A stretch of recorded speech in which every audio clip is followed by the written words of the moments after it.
Omeath, and we're going to show you a frameless glass balustrade that we carried out for the clients here.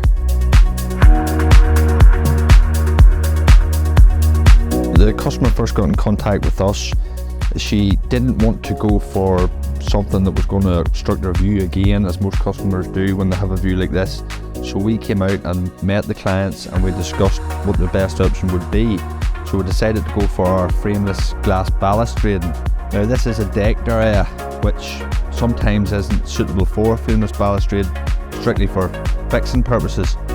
But in this case we were actually here before the deck went down, so we were able to fix our channel to a concrete strip. We bolted it down to the concrete strip, and then the decking was actually ran up to the glass, and again it just makes the glass look like it's coming up out of the decking.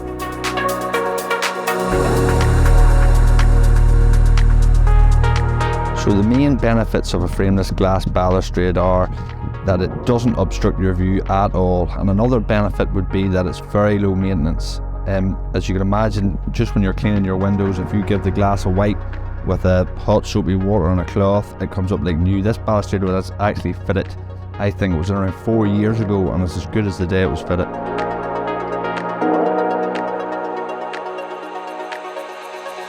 So if you have a need for an external balustrade, contact us at info@morecraft.com.